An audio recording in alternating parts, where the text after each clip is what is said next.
వరంగల్‌లోని చారిత్రక వేయి స్తంభాల గుడి ఆలయంలో ఈ సంవత్సరపు బతుకమ్మ పండుగ నిర్వహణకు విద్యుత్ లైట్లు, తాగునీరు, శానిటేషన్ తదితర సదుపాయాలతో ముస్తాబు చేశారు. రాష్ట్ర ప్రభుత్వం ప్రత్యేక పర్యవేక్షణలో మంత్రులు, జిల్లా కలెక్టర్, ఇతర అధికారుల పర్యవేక్షణలో ఏర్పాట్లు పూర్తయ్యాయి. మహిళలు, ప్రజలు, రాజకీయ, సామాజిక స్థాయి తేడా లేకుండా ఉత్సాహంగా పాల్గొనేలా ప్రత్యేక ప్రణాళిక రూపొందించబడింది.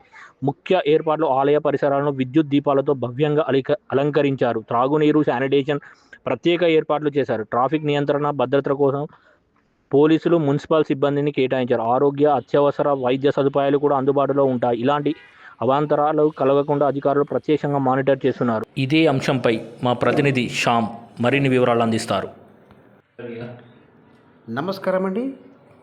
వరంగల్ నుంచి జన్ను శ్యామ్ కుమార్. ఈరోజు వేయి స్తంభాల గుడి ఆలయంలో అంగరంగ వైభవంగా ముస్తాబత్ చేస్తున్నారని చెప్పుకోవచ్చు. జిల్లా అధికారులు, యంత్రాంగం తెలిపారు. అదేవిధంగా వేయి స్తంభాల గుడి ఆలయ ప్రాంగణంలో సీసీ కెమెరాల పర్యవేక్షణలో మహిళలకు ప్రత్యేక శ్రద్ధతో ఈ బతుకమ్మ పండుగను నిర్వహించనున్నారు.